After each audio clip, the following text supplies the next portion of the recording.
Carlos was still driving around talking. Elmer Mitchell Jr. worked at the Philippine National Construction Corporation and was also a lawyer. Alvin Cruzan was a retired police officer and was now working as a casino financier. The conversations that took place in the car that night can never be known, but people speculated that Jesse Carlos may have been getting pressured by Elmer and Alvin to repay his debts. Just before 10 p.m., Carlos pulled a gun out and shot Elmer. Witnesses described hearing more gunshots from inside the car before the car crashed and overturned. Carlos crawled out from the back seat and stumbled off into the night. When police arrived on scene, they recovered 4 9mm casings, 6 bullets, and a 9mm pistol in the car. Both Elmer and Alvin were dead from gunshot wounds to the heads. As officers were dealing with the crash and shooting, just before 11 p.m., Jesse Carlos returned home. He changed his clothes and left his house again, heading for the casino in Resortswell, Manila. At 11:19, he stopped at a local refueling station where he bought 3 litres of gasoline. At 12:07 a.m., Carlos arrived at the entertainment complex by taxi. He was wearing plain black clothes and carrying a large bag. He exited the taxi, limping slightly as he did so. Unbeknownst to anyone around, inside his bag was a rifle and a container of gasoline.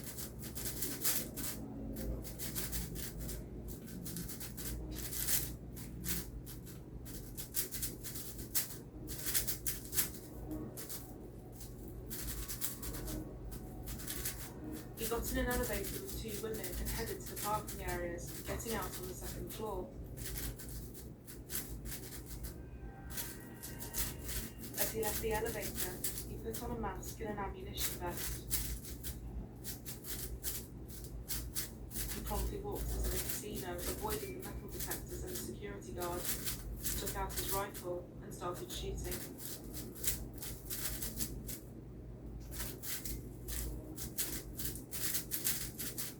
Everyone started running for their lives.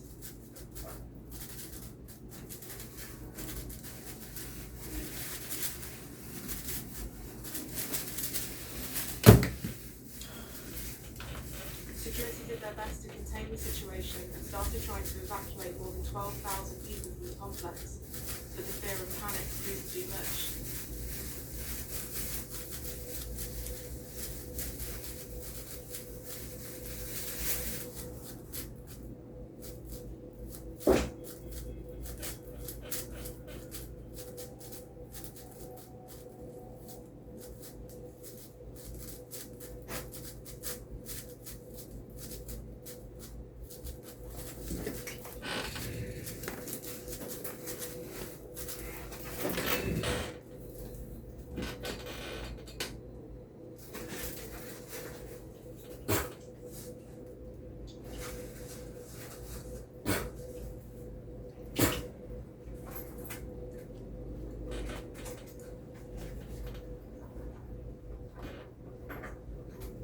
Stampedes of people crammed into the exits with zombies jumping out of windows.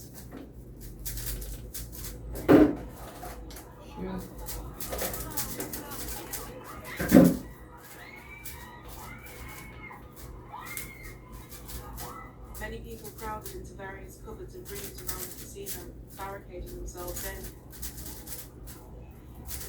At this time, it was unclear how many shooters there were because of the amount of shots that were being fired.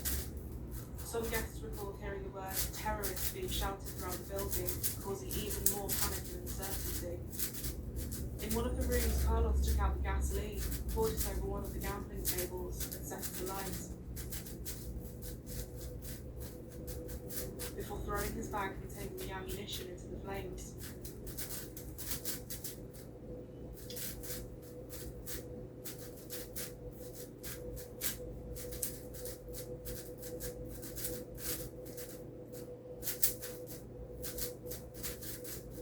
He continued moving around the area, setting it on fire as he went.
아이야, 나다게노.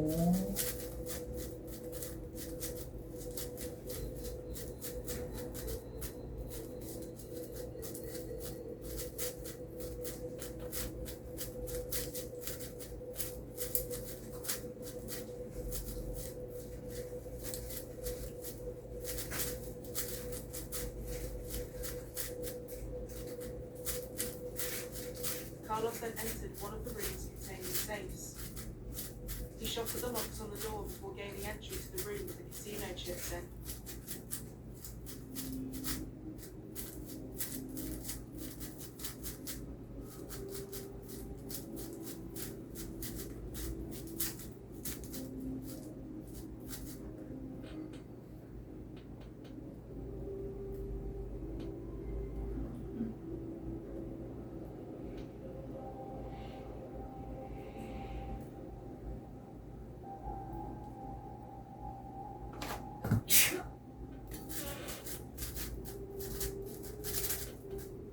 He spent some time stuffing casino chips into a bag. These chips totaled at just over 113 million pesos, which was the equivalent of just over $2 million at the time.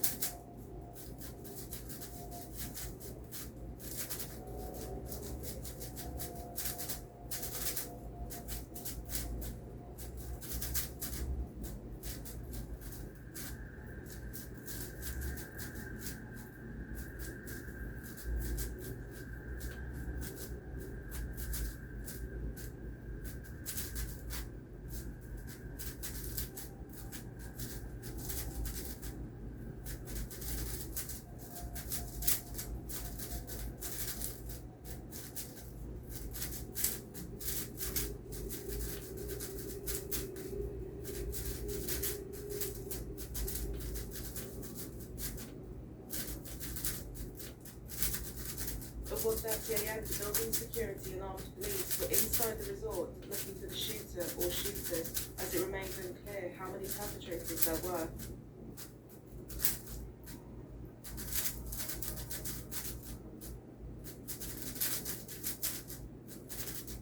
Fear was spreading rapidly, and it wasn't long before the main gates of the 4 terminals at the international airport shut, and only passengers and airport personnel already inside were able to move around. Carlos was now wandering around, slowly and aimlessly, seemingly unclear as to where to go and what to do next.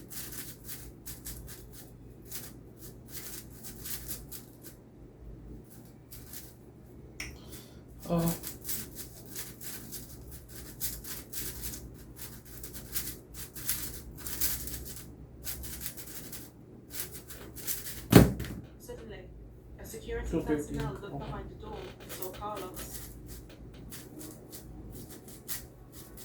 He quickly backed off before attempting to shoot him. They both fired at each other for a few seconds, and Carlos was hit in the process. He then shut the door and slowly headed up the stairs.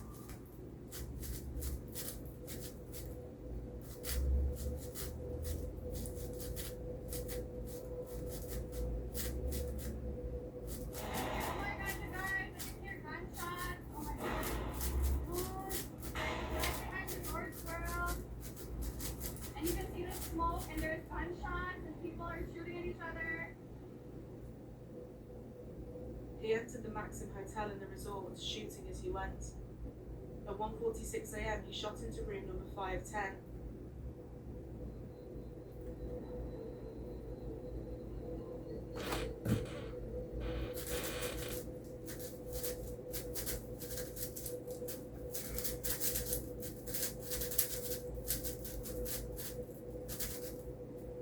He grabbed some towels and set one fire outside in the hallway.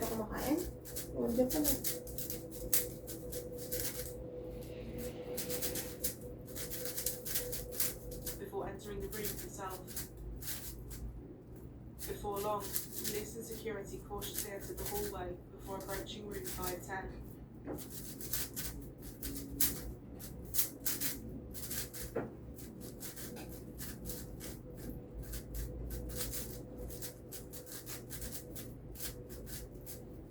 Inside the room on the bed was the body of Jesse Javier Carlos. He had covered himself with a thick blanket while setting himself on fire and shooting himself in the head. He was burned beyond any recognition. Gunfire and explosions at a resort in the Philippines that is popular with tourists. The frightening scene playing out in the last 2 hours at the Resort World Complex in the capital city of Manila, which is right near the city's airport. And we have been seeing images showing people injured, but in the last hour, a police chief said there are no confirmed reports of gunshot wounds. Eyewitness reporter Jim Nolan is in the newsroom now with the latest. Jim? Gunfire and explosions rocked the Pasay City section of Manila today. Guests scrambling to safety, some leaping from windows to escape, and that may be where the injuries are. There are tonight conflicting reports of just how serious this attack was, and early reports from the Red Cross of scores injured may well be exaggerated, as the real scope of the attack is only now unfolding. Police say they're not sure what exactly happened, but they say one gunman is still out there. People were gathered outside of the burning building, waiting for news of their loved ones being trapped inside. It was a truly terrifying and heart-wrenching ordeal for the community. It was confirmed that nobody died from the gunshot, aside from Carlos himself. But the fires he had set had spread quickly, and tragically, many people had suffocated to death inside the building. A few people also died when the ceiling collapsed on them. Overnight, that a brazen attack on a casino in the Philippines killed at least 37 people. A heavily armed gunman opened fire inside and set gaming tables on fire. More than 70 were hurt, and it happened. The number of people that lost their lives that day totaled 38, including Carlos. A further 70 people were left injured due to the stampedes when leaving the building. Police speculate that when Carlos threw his bag of ammunition onto the burning casino table, this only added to the idea that there was more than one shooter in the building, and amplified people's fears about leaving the rooms they had barricaded themselves into, and tragically, this meant they had suffocated to death as a result.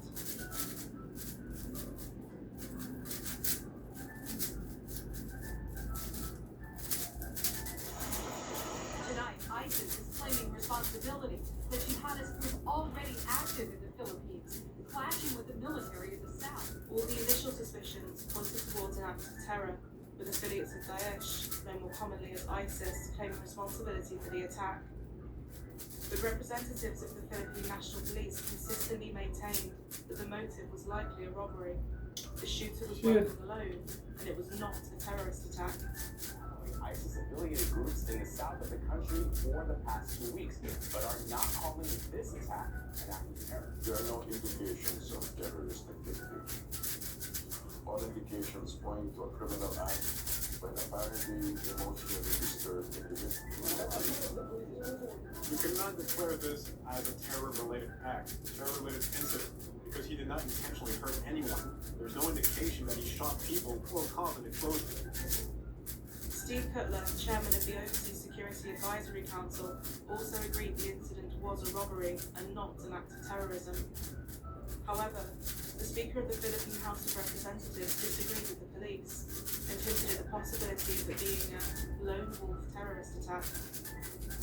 Soon after the incident, Philippine National Police Director General Ronald De La Rosa issued a statement in which he described the attack as being perpetrated by a single shooter, refuting any prior eyewitnesses' statements that believed there was more than one person involved.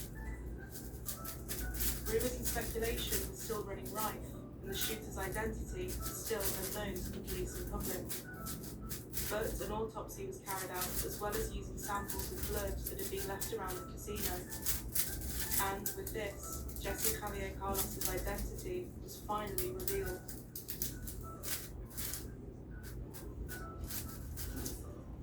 Okay, let's do this fast dahil si Mrs. is suffering from anxiety since the time that she saw the footages of the news.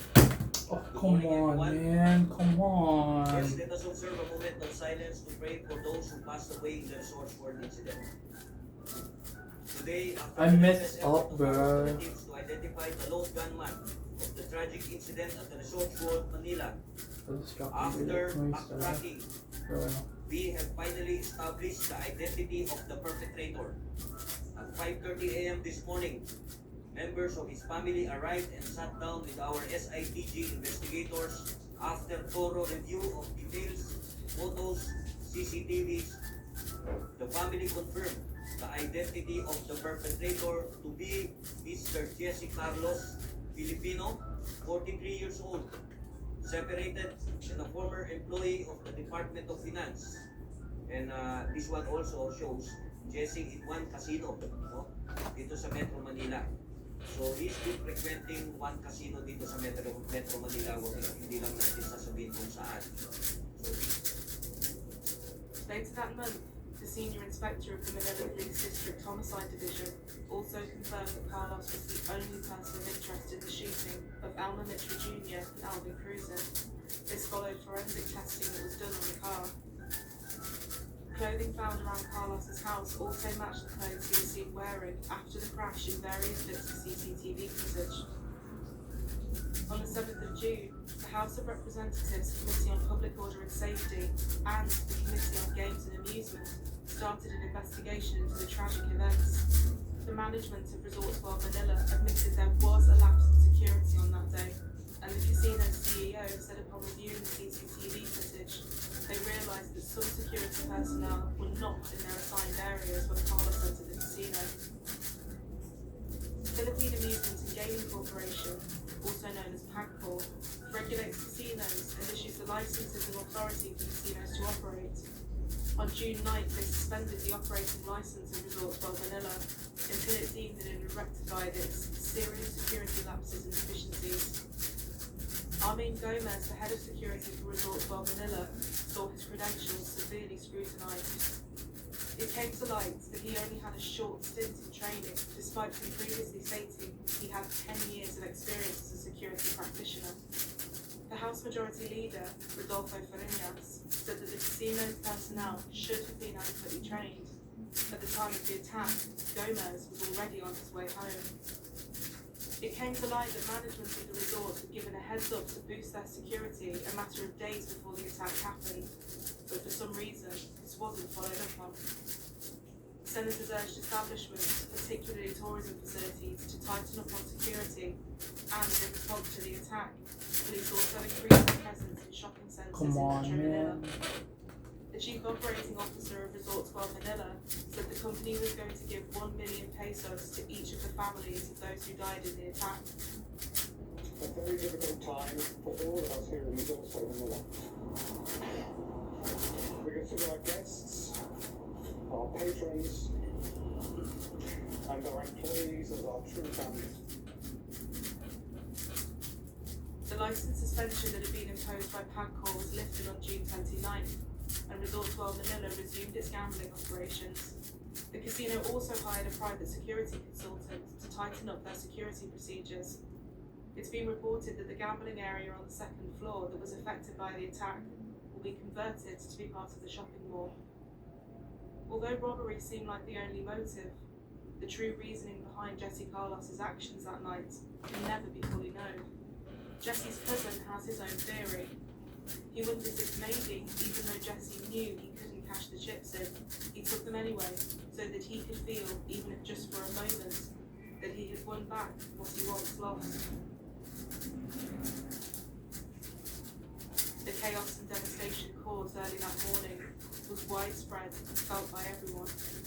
Although Resorts World Manila is back, seemingly in full swing, the events that transpired that day had a lasting impact, and the community will likely continue to feel the weight and impact of what happened for many years to come.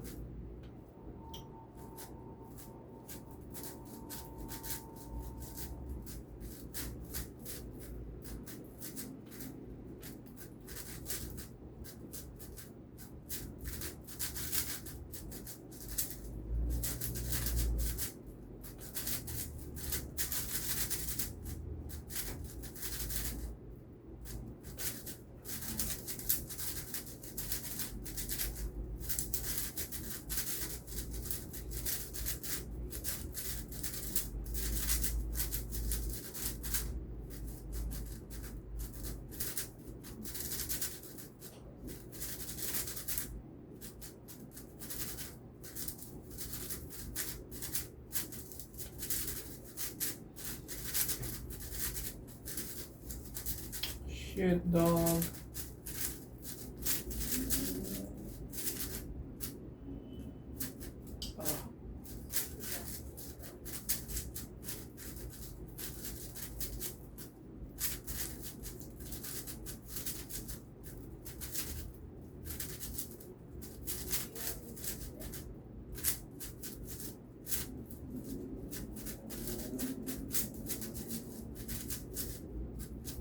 Shit, dog.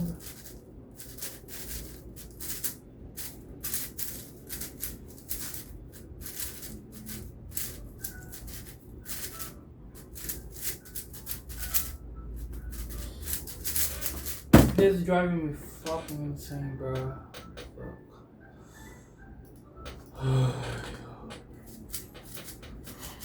I'm so bad at November. But I think this guy into the noise here, yeah.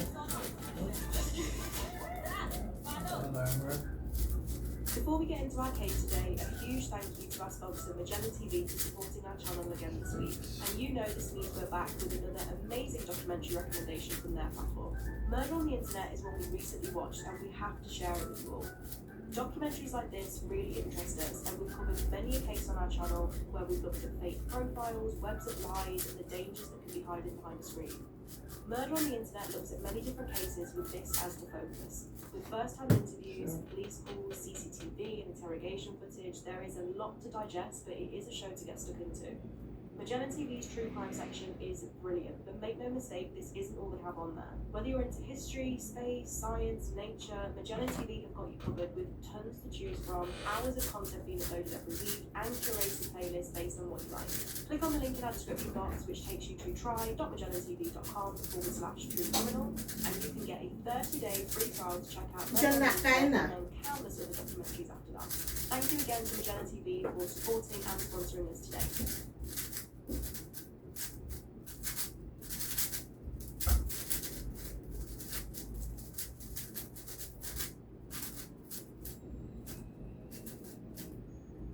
Garland, Texas, November 2011. 54-year-old Kelly Martin and her husband Don, like many, were decorating the family home, ready for the festive period. Don was a police officer and Kelly a teacher. They had been together since college and had two daughters, Lauren and Caitlin. While grabbing boxes down from the attic, Kelly missed a step on the ladder, tripping and falling. She instantly felt a twinge in her back. The pain was bad, but she got through the holidays hoping it was just a pulled muscle or a trapped nerve, and that it would pass. But when it became obvious it was far more than this, she made a trip to her doctor. This small misstep on the ladder had resulted in a herniated disc in her back. Physical therapy, painkillers, muscle relaxers weren't enough, and eventually her doctor recommended a fantastic neurosurgeon new to the area, Dr. Christopher Dunch. Incredibly well respected, highly sought after, and praised by many other doctors, it was a no-brainer to pay him a visit. Dr. Dunch put Kelly and Don at ease right away, saying it was no problem at all, a very routine surgery, likely no more than 45 minutes. In fact, it was about the simplest operation a neurosurgeon could perform, he said. Have you ever had any bad outcomes or deaths on your surgeries? Kelly asked. He replied, no, knock on wood. And with this, her surgery was scheduled for March 2012. The day came around and Don waited patiently in the waiting area, but the 45 minutes Dr. Dunch said it would take would soon pass. Then it was an hour, then an hour and a half. It was almost at double the time now, and Don was starting to get worried. He asked one of the nurses to go and check, and about 20 minutes later, Dr. Dunch came out. He said the surgery went well and Kelly was moving around, but was in a lot of pain, so he upped the medicine. He said she may have to go up to the ICU and stay overnight, but she was going to be okay. Don was told he couldn't go and see his wife as they were still working on her, a phrase that sent a shiver down his spine. Don said something in his gut was telling him it was all off. He called Lauren and Caitlin and said they should come up. 2 hours later, Don and his daughters were still waiting around and panicking. They suddenly saw the ICU physician, Dr. Dunch, and the anesthesiologist walking towards them. The looks on their faces told the story before they even opened their mouths. The words no one wanted to hear. We did everything we could. Kelly Martin had died. How had such a simple, routine operation gone so devastatingly wrong? Don said Dr. Dunch never said a word, not even looking at the three of them. They were told by the ICU physician that it had been a medical miscalculation. Records later showed that during the surgery her blood pressure had plummeted and she went a grey colour. As she regained consciousness after the surgery, she began to hit her legs, which had turned an odd colour with splotches on them. Kelly had become so agitated, the nurses had to sedate her. She never woke up. Don said it was pure misery. My world just ended right then and there. He started rocking back and forth, so enraged with emotion he almost lunged at them. I knew something was wrong and I wanted to hurt him, he said of Dr. Dunch. Caitlin said it was like being in slow motion, and as they said their goodbyes to Kelly, Don asked for some scissors so he could keep a little piece of her hair. They all drove home in silence. The medical examiner confirmed that Kelly had bled to death internally after one of her arteries was completely sliced. Don, Lauren and Caitlin all had a terrible feeling. They weren't getting the full story. Something about Dunch was not sitting well with them and they wanted answers.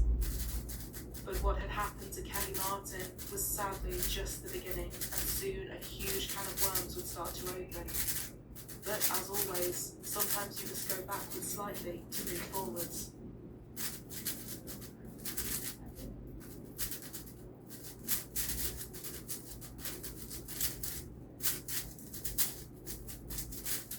多美味美食商超一键直达，餐厅增加10分钟超快出餐区，加量不加价，每周特惠菜品不重样，指定区域满500P免配送费，扫码了解更多优惠。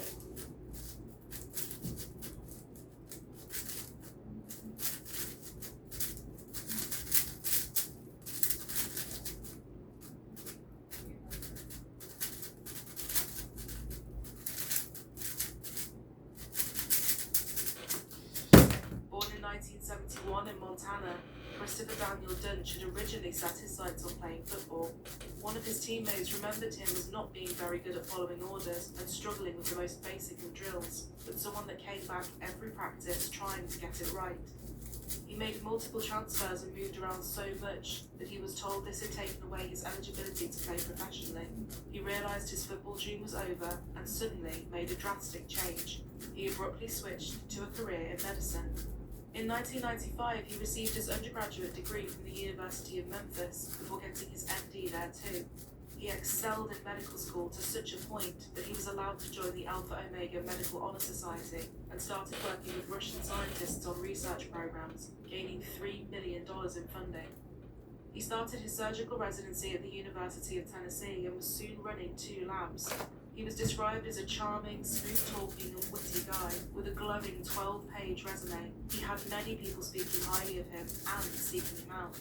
But despite all of his successes and accolades, things were slowly starting to unravel, and it was becoming clear that all was not as it appeared. His resume boasted that he had earned a doctorate in microbiology from the prestigious St. Jude's Children's Research Hospital, but there was no such program running at the hospital at that time. He also claimed to have gotten his PhD from the University of Tennessee Health Center, but he appears in no yearbooks from the university during that period. The school declined to verify his claims, citing a federal privacy law. Since college, he had been a drug user and a big drinker, but during his residency was when his drug use started to escalate. He was frequently taking LSD, cocaine, and illegally getting his hands on prescription painkillers. His ex-girlfriend Megan initially thought that this was just something he did occasionally, but it was clearly not the case. After a full night of drug taking, drinking vodka and no sleep, Megan said he grabbed his scrubs and walked into work ready to talk to patients. She was horrified. His choice of drug was cocaine, although when he would come down after binges, he would rely on OxyContin, Xanax and alcohol. Many said he would start his days off with a vodka and orange juice and a line of cocaine. One of his friends would later talk about just how out of control his drug use was, and several nurses said they saw him taking cocaine right before he went into surgery. But Dunch joked about it, calling them his neurostimulants, believing it made him better and more alert in theatre. And there's been LSD, there's been cocaine, there has been pills. How long did this party, this drug party, go on that night? All night to the next day. Until the sun came up? Well beyond the sun came up because Chris had to go to work the next day. And he went. After he was reported, he was asked to take a drugs test, which he refused to do. He was subsequently sent to an impaired physician program. Oh my The goodness. physician, slurring and not really concentrating, Dunch pleaded the fifth over and over again when asked about using drugs whilst working with patients. Ever been under the influence of cocaine while you were taking care of a patient? Take the fifth, take the fifth, take the fifth, I take the fifth. Despite the complaints, refusal to participate in tests, and after completing less than 100 surgeries, whereas it is typical for a resident to perform closer to 1,000, he was still allowed to finish his residency. In 2011, he was headhunted to join the Minimally Invasive Spine Institute in North Dallas with a $600,000 advance. Not long after, he was given surgical rights at the Baylor Regional Medical Center in Plano on a $50,000 a month salary. The recommendation that landed him the job had read, "Chris is extremely bright and possibly the hardest working person I have ever met," adding he had an excellent work ethic. For hospitals, surgeons are worth millions in revenue, on average about $2.5 million per year, and it is not uncommon to get operating privileges at other hospitals, hence the reason Dunch was able to get a string of these across Dallas. Only a couple of months after he had finished his training, Dunch met another surgeon called Dr. Randall Kirby, a man that would play a key role in this story. Kirby said the first conversation he had with Dunch revolved around him telling him he was the best surgeon in Dallas and the only one a patient could trust. He said he wanted to clean the town up and was quite aggressive with his delivery. Kirby was taken aback with his level of arrogance, knowing how new he was to this game. Other doctors saw the same outbursts, but put his cockiness down to the fact he was just a really talented surgeon, and he knew it. Opinions soon changed, however, and the only surgery he actually performed at the Minimally Invasive Spine Institute resulted in him being asked to leave. After the surgery was done, he immediately went on a trip to Las Vegas to party and left no one to look after his distressed patient. His drug use wasn't slowing down, and he would write many long emails to another ex-girlfriend and his surgical assistant. Kaya pag di kinain na aso yung pagkain niya, kainin mo. Huwag mo sayangin, ha? Pasalarin mo. One email read, "I really am building an empire. Anyone close to me thinks that I likely am something between God and the Antichrist. Because how can I do everything I want across every discipline boundary like it's a playground and never lose? I am ready to leave the love and kindness and good of patience that I mix with everything else that I am and become a cold-blooded killer." In more emails, he referenced his drug and alcohol abuse. These emails were full of swearing, threats, and rambling in abusive language. The emails themselves are too long to read in full, but they are interesting and a small insight into his mind. So we have linked in the description box if anyone wants to take a closer look. In December 2011, shortly before Kenny Martin approached him, Christopher had operated twice on a man called Ken Fennell. He was his first patient in North Texas. The surgery didn't help fix his back pain, as Dunch had operated in the wrong area, a mistake he admitted, but one he said he would correct with a second surgery. Ken, desperate to fix his pain, agreed. When Ken woke up the second time around, he described his legs as like a bonfire burning him. Something had gone wrong during the second surgery, but he had no idea what, and he left hospital relying heavily on a motorized wheelchair from that point on.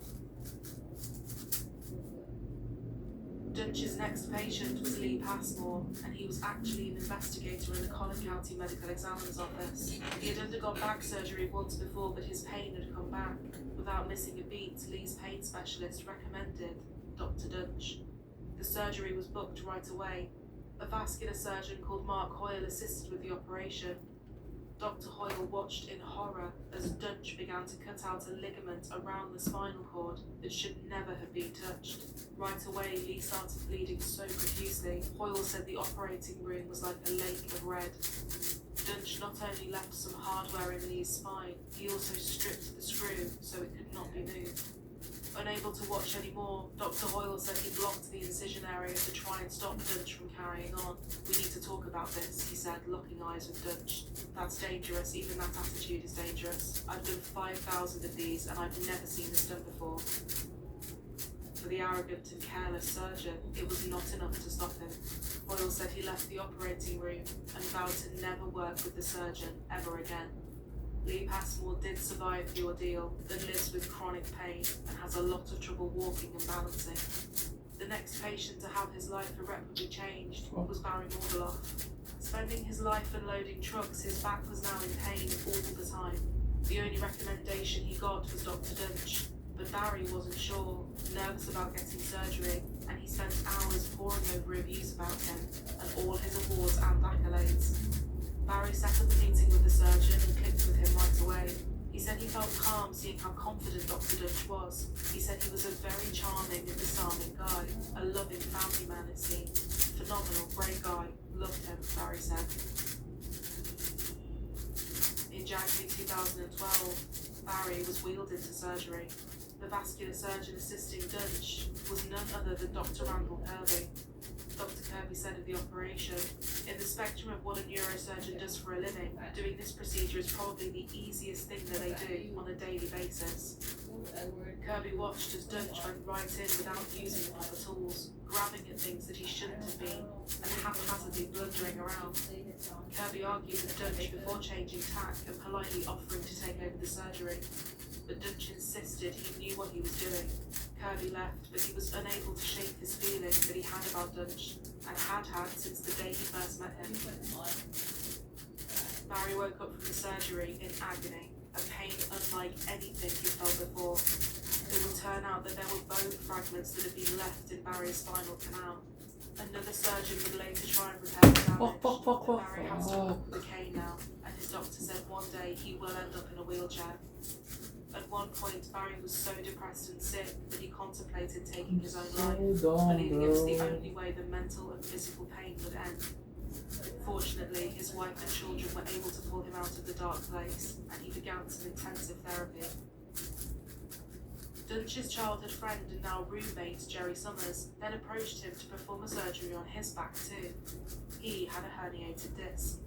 The pair would often go out partying together, and Jerry even had access to Dunch's credit cards. To ask his good friend to do this simple surgery seemed like a given. The trust was already there, and Dunch was often talking about how highly in demand he was. But for Jerry, the dream situation would quickly turn into a nightmare.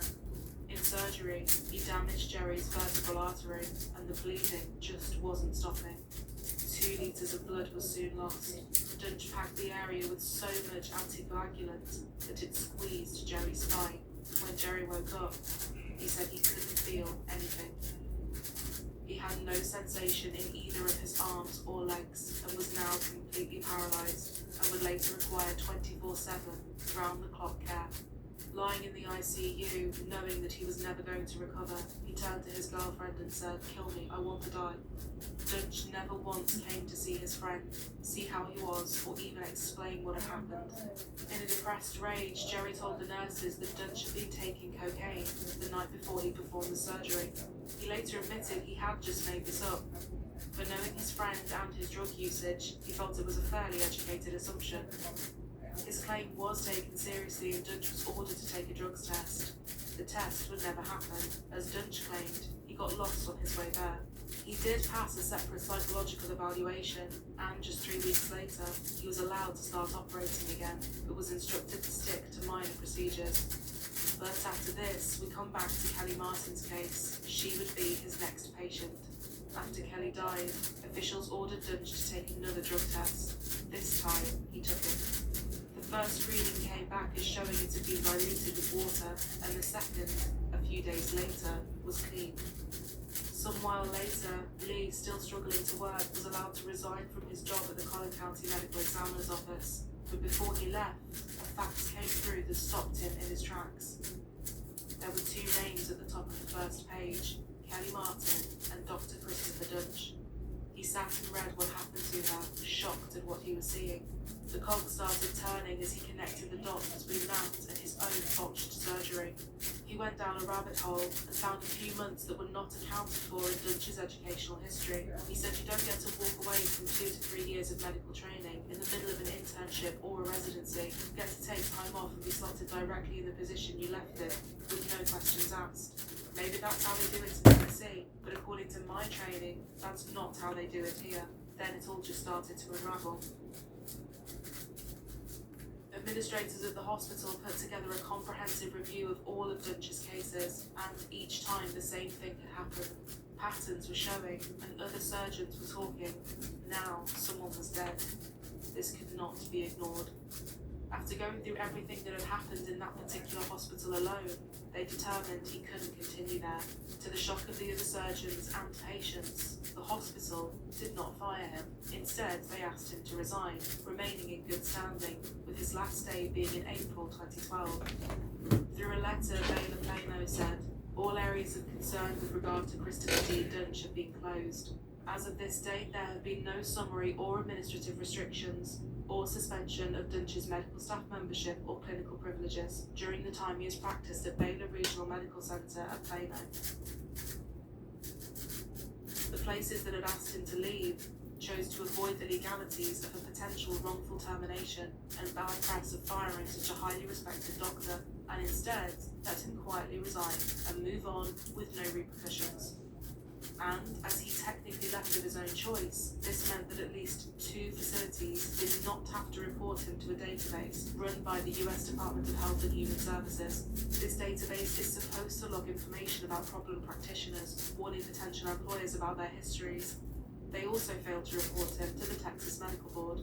When some of his patients tried to sue him for malpractice, most of them found it virtually impossible to find attorneys willing to take on their cases. In 2003, Texas enacted tort reform, which reduced the amount of damages plaintiffs could win, with the number of malpractice payouts per year dropping by more than half. In July 2012, Dunch moved right on to the Dallas Medical Center. The background check they briefly ran on him came back clean. In the same month he joined, Dunch operated on 63-year-old Floella Brown, a banker looking forward to retirement. About 30 minutes into the surgery, the bleeding was so bad that Dunch said he couldn't see her spine. Why is it still bleeding, he kept saying. After a few scary moments, it seemed Dunch had got it under control. The nurses in the room were concerned. Although Floella woke up and seemed fine, early the following morning she lost consciousness as pressure was building up inside her brain for reasons that no one could work out. She was in critical condition and it wasn't looking good. While Floella lay in the intensive care unit, with doctors fighting to save her life, Dunch was set to go into another surgery with 71-year-old Mary Eford.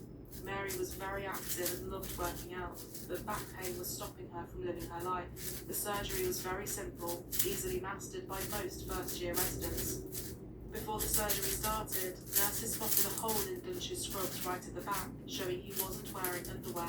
One nurse, Carl Kissinger, said he had seen the same hole for 3 straight days, and it was clear that Dunch wasn't even changing his scrubs between surgeries. As he stared into Dunch's eyes, he said he had pinpoint pupils and wasn't blinking. It was all very alarming. The surgery for Dunch was more of the same.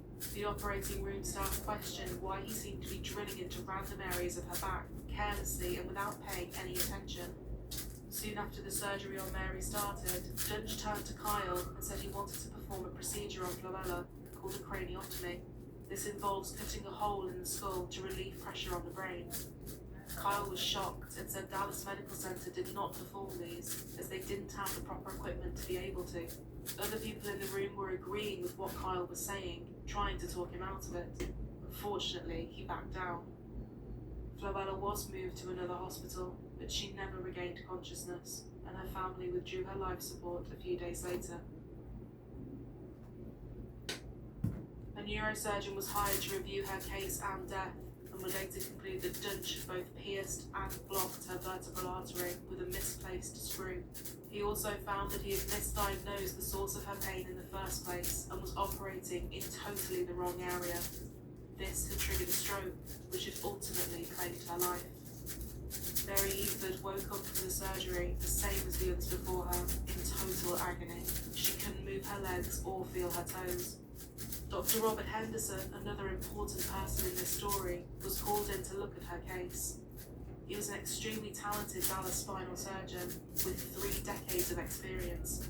He pulled up her post-op x-rays and the first thing he said was some kind of travesty occurred. Mary was pulled back into surgery the next day with Dr. Henderson operating. There were 3 holes in Mary's spinal column where Dunch had tried and failed to insert several screws. 1 screw had hit the nerves that control one leg and the bladder. Dr. Henderson then discovered that Dunch had amputated on one of her nerve roots, for reasons Henderson called inexplicable. The surgery had gone so badly and was so botched. Dr. Henderson wondered if Dunch was some sort of imposter, dressing up and pretending to be a surgeon.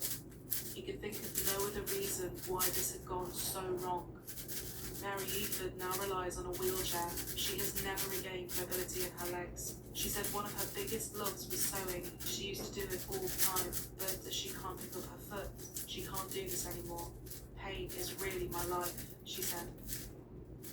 Dr. Henderson was horrified and took his findings to the hospital administrators, and he and Dr. Kirby both started sharing stories.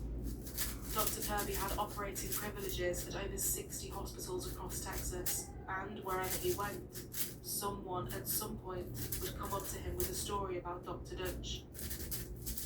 Thanks to the fuss the pair kicked up, hospital officials told Dunch he would no longer be able to operate at Dallas Medical Center. However, yet again, he wasn't fired or suspended. He was allowed to leave quietly. People were going in for the most simple, routine and standard surgeries and procedures, and they were coming out worse than they went in. And in the case of Kelly Martin and Clorella Brown, they weren't coming out at all. It had taken months and multiple catastrophic and fatal surgeries, but finally Dr. Dunch was reported to the state medical board. However, this was not the simple fix surgeons like Dr. Henderson and Dr. Kirby thought. It would take almost a whole year for the board to investigate, all the while Dunch was operating elsewhere. Things went quiet for a little while, until December 2012. Dr. Kirby was asked to assist with a woman called Jacqueline Troy. She'd had neck surgery and was now battling a severe infection. Dr. Kirby found that the surgeon who had operated on her had cut her vocal cords and one of her arteries. Is it a guy named Christopher Dunch? He asked. He knew the answer already, and of course the answer was yes. Dunch was finally reported to the National Practitioner Data Bank, but even after the report was filed, Dr. Kirby found that another hospital had given him operating privileges. Although Dunch didn't realise this, Jeff Glidewell would be his last patient. Jeff, always an outdoors-loving man, had had a motorbike accident years before, and his back and neck had never been the same. He had come across Dunch in an advert that was showing the best neurosurgeons in the Dallas area.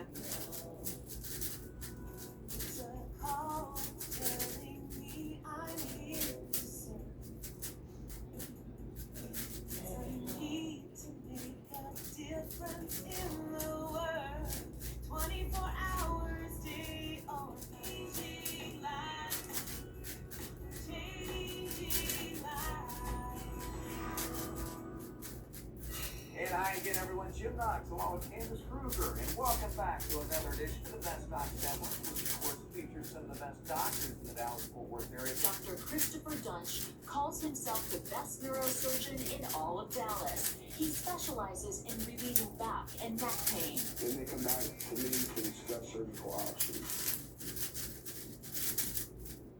Despite everything going wrong for Dunch's patients, it seemed he was still the talk of the town.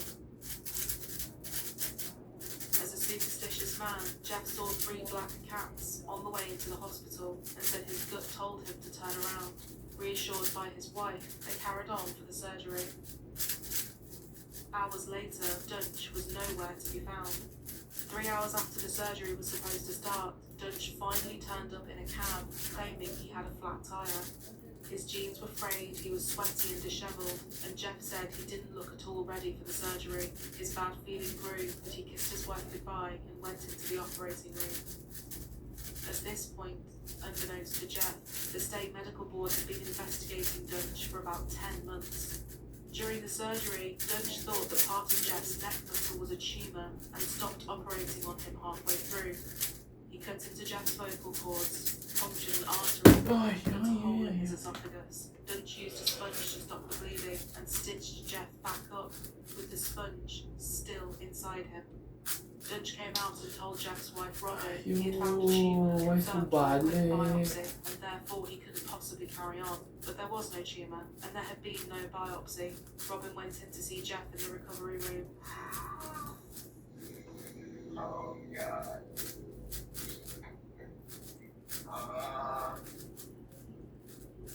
Jeff was so distressed he couldn't swallow and breathlessly mumbled, "Where's the doctor? I can't move my arm or my leg. Something's wrong. What did he do to me?" Dunch finally showed his face, and Jeff, now battling an infection as well, said, "I can't move my arms." Dunch replied, "Well, I don't know what to tell you about that," before strolling off.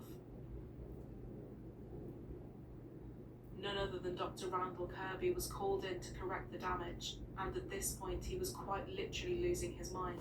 How did this keep happening, and when was it going to end? On a scale of difficulty, this was about a 2 out of 10 procedure.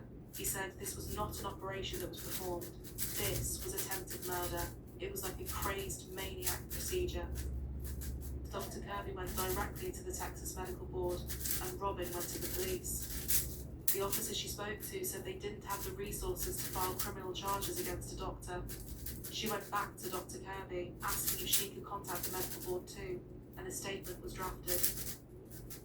Jeff Glidewell would leave the hospital months later, partially paralysed and with only one vocal cord. He has nerve damage in one arm and can only eat small bites of food at a time. But Dunch would again move elsewhere. In May 2013, Dr. Henderson and Dr. Kirby opened up their emails to find an invite to a Meet the New Specialist dinner. University General Hospital was throwing an event to welcome a new neurosurgeon joining their team, Dr. Christopher Dunch. They simply couldn't believe it. This was Dunch's third hospital in 18 months. Dr. Kirby said he picked up the phone right away and called the hospital to, in his words, raise holy hell. He then sent them a 6-page letter which read in part, "Let me be blunt. Christopher Dunch, Texas Medical Board license number N8183, is an impaired physician, a sociopath, and must be stopped from practicing medicine." In the letter, Kirby told the hospital they could either address it and do something about it, or he would be calling every media outlet in Texas.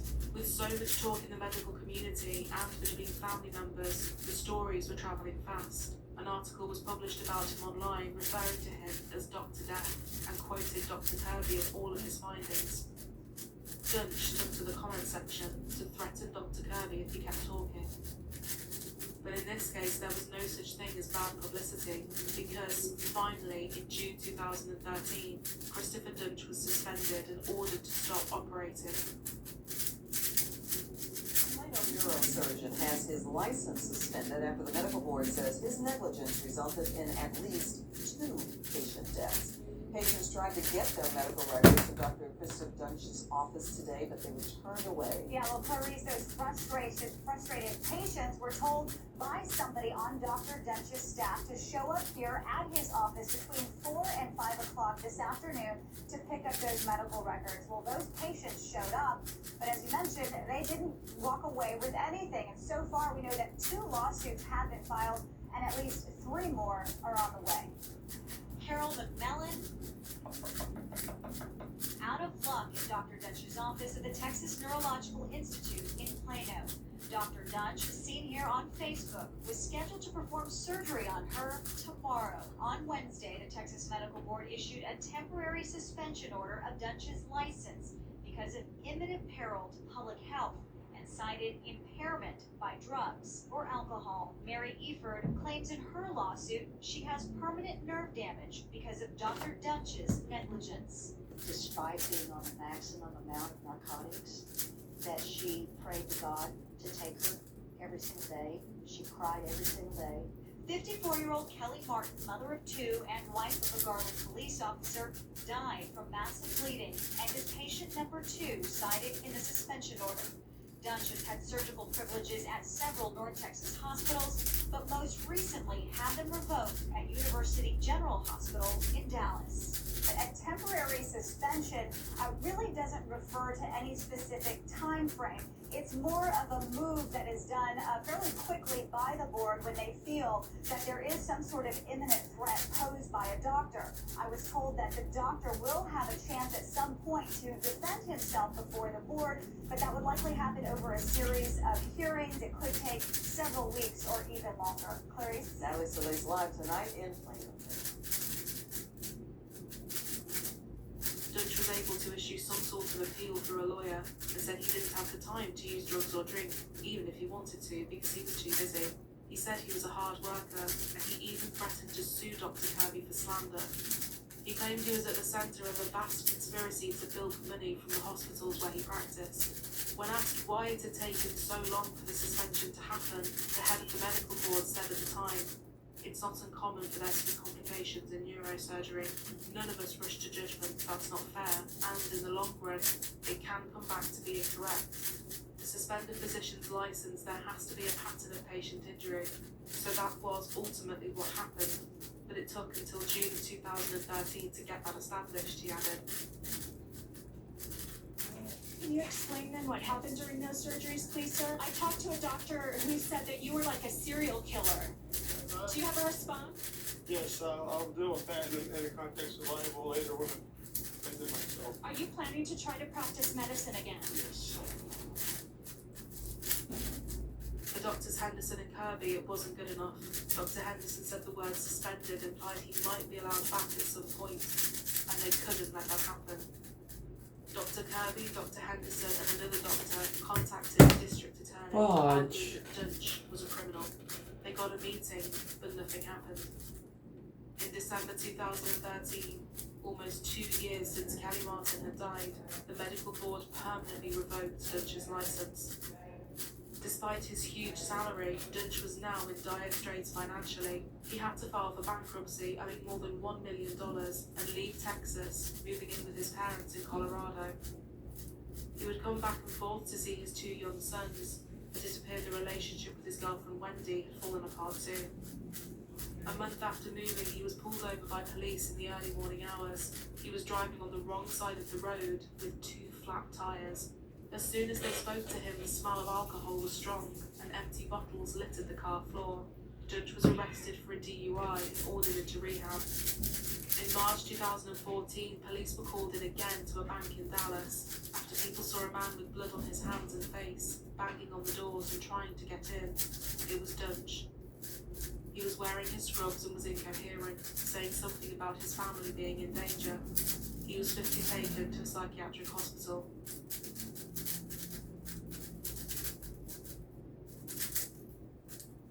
After his father had sent him some money, he was caught in a Dallas Walmart, filling a cart with almost $1,000 of watches, sunglasses, computer equipment, and cologne. He bagged them up to hide them before picking out some clothes and putting them on in the dressing room. He then headed right for the front door, but was stopped by security and arrested for shoplifting. His life was out of control, and the wheels were starting to come off. Later that year, Bader Plano was told a lawsuit had been lodged against them by Ken Fennell and Lee Passmore, swiftly followed by Mary Uford and Barry Nagaloff. Bader Plano described this as extremely frustrating and difficult, adding that a lot of what had been said about them was misleading, and that they never knowingly allowed one person to compromise the level of quality care they pride themselves on.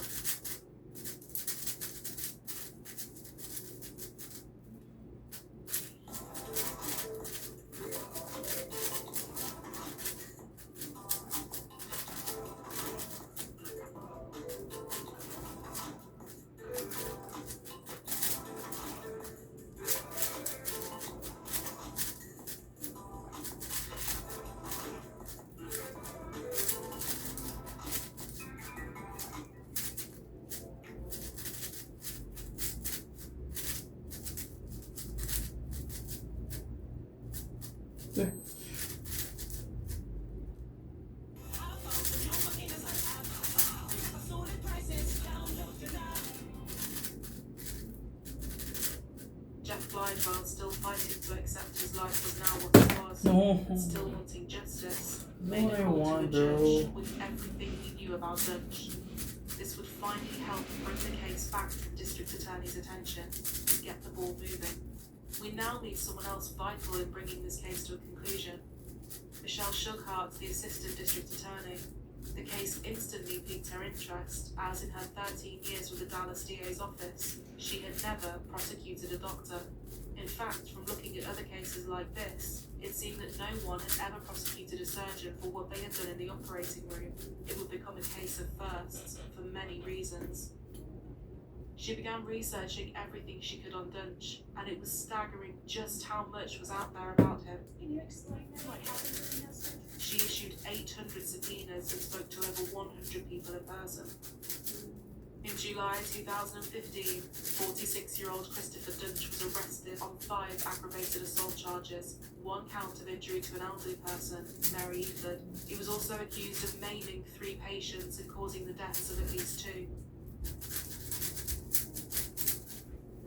North Texas doctor charged for what happened in his operating room during surgery. Dr. Christopher Dunch is a neurosurgeon and now faces charges of aggravated assault with a deadly weapon, his scalpel. Dunch is accused of butchering patients and botching surgeries of 5 Dallas area patients who either died or are now scarred for life.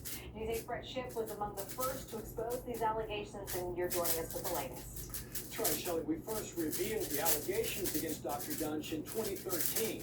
Of case after case of botched surgeries, of alleged drug abuse, and reckless indifference toward his patients. Patients who will now try to help put him behind bars. Victims and their attorneys say Dunch was building a resume of alleged botched surgeries, of paralyzed patients, and in 2 cases, death.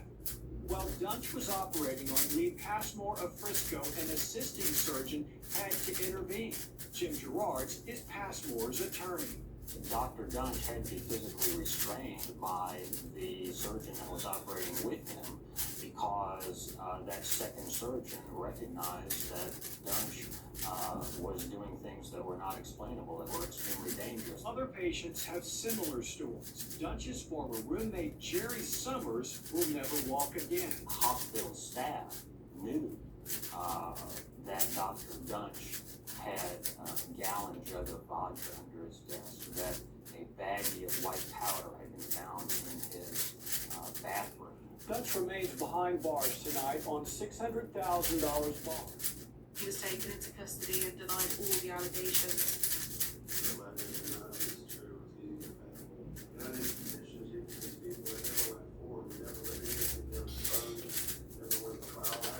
Oh my gosh. He was officially charged and pleaded not guilty. In Texas, the Not charge of really injury to an like elderly Newton. person carries a potential life sentence, but there were only 4 months left before the statute of limitations ran out. This was the big charge they were That's a pushing lot, to take yeah. to trial, as for various reasons, if they could obtain a conviction for this, it would be worth more in terms of years than any of the other charges. One lawyer said it's not worth an attorney's time and energy to take on a malpractice case. The outcome, sadly, would just not be worth it. The prosecution knew this was a tough case, but their goal was to get a sentence long enough to ensure he would never be able to practice medicine again. To the relief of the prosecution, Dunch was criminally charged in the maiming of Mary Eford. And this was the charge that went to trial. Former neurosurgeon who was once a rising star in his medical field is now in jail on felony charges. Foxworth's Natalie Solis tells us how the malpractice claims against him became a criminal investigation. Christopher Dunch on Facebook when he had a thriving medical practice. And Dunch Tuesday, just a few years later, booked into the Dallas County Jail.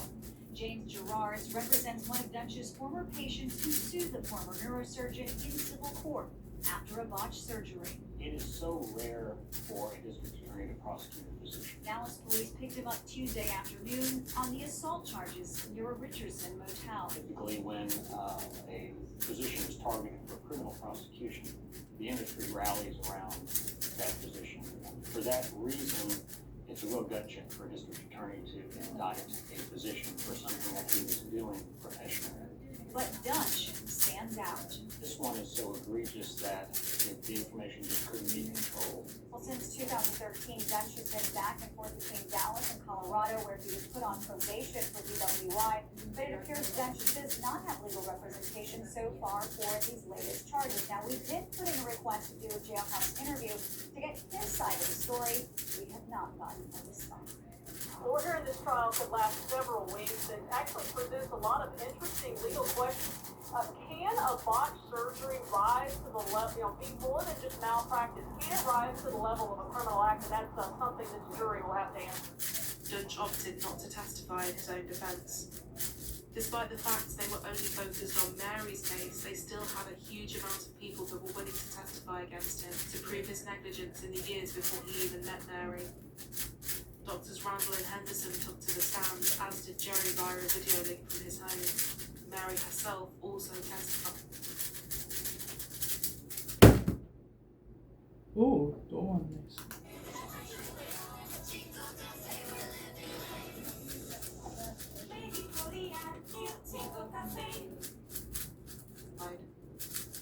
What are we looking at here in State Exhibit 4? My back, the scar on my back, I could not move my feet and legs, and I thought there was something is wrong. I've never had pain like that before. It was just almost, it was a 10 plus. I said, please will never touch me again. The prosecution said it was obvious he had intentionally, knowingly and recklessly harmed up to 15 of his patients, although we know there were many more people affected. Jeff Cheney woke up from his operation to find out that Dunch had removed part of his spinal cord by mistake, paralysing the entire right side of his body. Jackie Troy found herself unable to talk as Dunch had paralysed her vocal cords. Philip Mayfield paralysed from the neck down. Marshall Muse spiralled into addiction after relying on pain pills following his surgery, and Pam Trusty feels lucky to be alive. However, Dunch's legal team claimed that he was not a criminal, just a lousy surgeon and a lazy person. You didn't know he was risking anything. It was careless. It was wrong. But it's not to the level of criminal. They said him committing malpractice was due to chaotic operating rooms in hospitals in Dallas. And as for the emails he wrote to his ex-girlfriend Kimberly saying he would become a killer, they said it was simply sarcasm taken badly. The jury in the Dr. Christopher Dunch case will hear closing statements tomorrow. Defense attorneys sought to portray him as an inexperienced, poorly trained surgeon. Is it fair for Christopher Dunch, who is enabled to do these surgeries? He couldn't have done it without the help of all of these big hospitals, all these other doctors. Is it right for him to go away, to be thrown away, when all of them profited? All of them have blood on their hands. The only way that this happens is that the entire system fails the patients. Again, there are multiple things that have to occur in order for us to be here. The carnage he caused was not a mistake or an accident. He did virtually everything wrong. So to be able to do that much wrong, I felt that he must have known at some point in time how to do it right. It was that egregious. Did he follow the Hippocratic Oath? It's Major Tenor. First do no harm certainly didn't. Dr. Robert Henderson testified he was called in to try to correct Dunch's surgery, calling Eford's case an atrocity and questioned Dunch's qualifications. I became concerned whether or not he was a physician, was a surgeon. Dunch's attorneys agree he made mistakes. They just say possibly can't prove it was knowing, reckless, or intentional. Even his lead attorney said, you have people in walkers, you have people on crutches, you have people that could barely move, you have people that had lost loved ones, you had all sorts of things that had gone wrong. Before we even get to Mary, you can see that it's going downhill. I mean, it's going downhill fast. So why didn't he stop? Michelle asked. Because of greed, because he owed people a lot of money. He wanted to live the high life and a neurosurgeon makes big bucks. Why didn't he stop? Because he had no conscience. He doesn't care what he has left in his wake. In In court, Dunch was calm and collected. His lawyer later said he truly and honestly thought he was doing a good job, and this all seemed shocking to him. He said until the expert started speaking, it seemed he was clueless as to the damage he caused. This is not providing any stability at all. There's bone fragments just laying over the exposed dura here on the left side. The jury took just 4 hours to return their verdicts. In July 2016, he was found guilty of 1 count of intentionally or knowingly causing serious bodily harm to an elderly individual. Dunch's family begged for some mercy when it came to the sentencing. They described him as a bright little boy who had taken care of sick birds and loved dogs. They acknowledged his issues, but said everything he did came from a place of wanting to help people. His dad, Don, said, "He's been devastated. He has nothing. He's lost everything. He doesn't have his family. He doesn't have his career. He doesn't have his companies. He doesn't have his medical license." I think what happened is that as things began to fall apart, the only thing he knew was to try harder.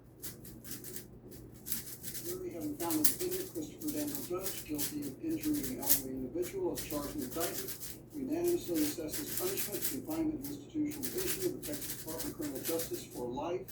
In February 2017, Christopher Dunch was sentenced to life in prison with a minimum term of 30 years. Blocker, a former North Texas doctor, learning that he will spend the rest of his life in prison. And so we're overwhelmed, and this is my daughter, and this is a voice for Kelly, and we're so thankful, and hopefully we can move on to life. I'm just so thankful from the bottom of my heart. This will not bring my mother back, but it is houses of justice. This is what I wanted. This is what I waited 4.5 years for.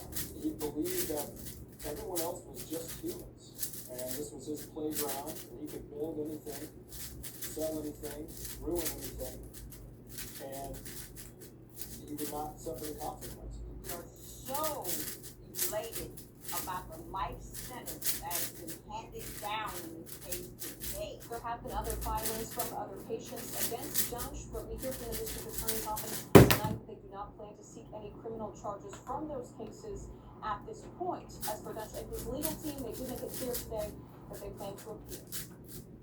He filed an appeal in 2018, but his conviction was upheld.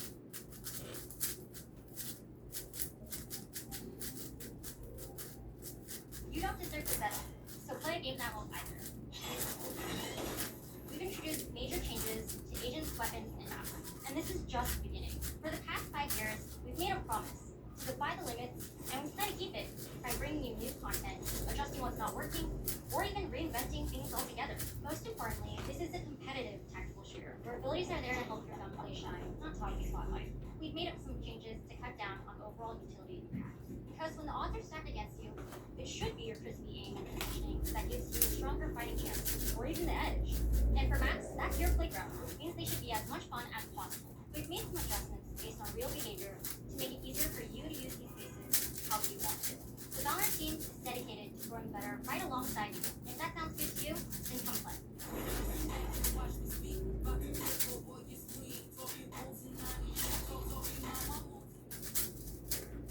With Udemy, there's a world of possibility at your fingertips. With one click, you're in the leading online marketplace for learning and skills.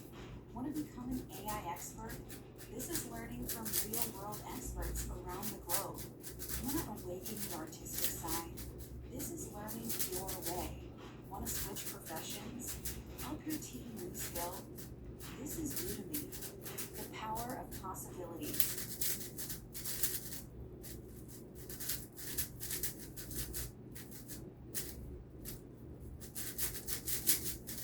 He's not eligible for parole until 2045, when he will be 74 years old. This case set a huge precedent. It is the first time in the United States that a physician has been convicted of criminal charges for actions in the course of their medical work. In In June 2023, Texas Governor Greg Abbott signed a bill into law that would give the state's medical board additional ability to protect patients from potentially dangerous doctors. The bill, HB 1998, was introduced in response to an investigation that found at least 49 doctors were practicing in Texas, despite having their licenses revoked in other states. To think about how many people these doctors were treating is shocking. There was no record of these actions on the Texas Medical Board's physician profile pages, despite being required by law. The new law includes several provisions which will better enable the board to protect patients and boost transparency. These include some of the following. Lying on a medical license application will be a Class A misdemeanor. Doctors who have their medical licenses revoked, restricted, or suspended in another state will not be allowed to practice in Texas. All doctors will be required to be fingerprinted as part of a criminal background check and be monitored monthly via the National Practitioner Data Bank. The 4 hospitals that employ Dunch have ongoing civil cases against them as well. Sadly, not reporting these things is not uncommon. In 2011, a staggering 47% of hospitals did not report their restrictions or revocations of doctors' clinical privileges, leaving the doors wide open for the lack of paper trail to be taken advantage of. Questions had to be answered, and accountability had to be taken. It highlighted the systemic problems within the healthcare field all the way to the top. The hospital officials, which allowed him to leave rather than firing him and having him investigated, issued a statement which read, "Our primary concern, as always, is with patients. Out of respect for the patients and families involved, and the privileged nature of a number of details, we must continue to limit our comments. There is nothing more important to us than serving our community through high-quality, trusted healthcare." Trying to comprehend the amount of damage and destruction that Christopher Dunch has caused is impossible. Between May 2011 and June 2013, Dunch performed surgery on 38 people. 32 of them were left with life-changing injuries, in some cases completely paralysed, and 2 had died. His case became quite a big part of mainstream media, with a hugely successful podcast being launched about it. And it was even made into a TV show on Peacock called Dr. Death. Good morning, I'm Dr. Christopher Dunch. The patient presented with severe back pain diagnosed as a herniated disc.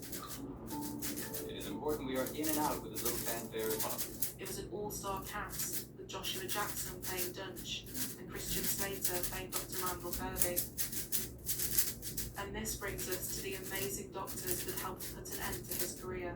One has to wonder if it wasn't for the perseverance of Dr. Kirby and Dr. Henderson, how much longer would Dunch have continued?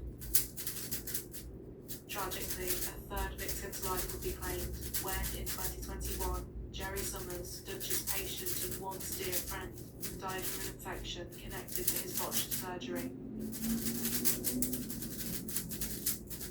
We trust that when we need them, people in Christopher Dunch's position of authority, knowledge and power will look after us. They will care for us, they will make us better. We put our faith and trust in them, that they will turn things around even when the odds might seem stacked against us. We hope that we are in good and safe hands. For the families that were affected by the crimes of Christopher Dunch, our trust will likely forever be broken. Kelly's husband, Don Martin, said, "My whole lifestyle has changed. Everything is different now. I look at life differently, totally differently. Life is too precious, too short. We can't take the little things for granted. We're just trying to make the best of each day." Wala na, pangit. Thank you all for tuning in. Oh my If you'd like to support goodness. our channel and help us to continue to make Oh my content, goodness. please don't forget to like, comment,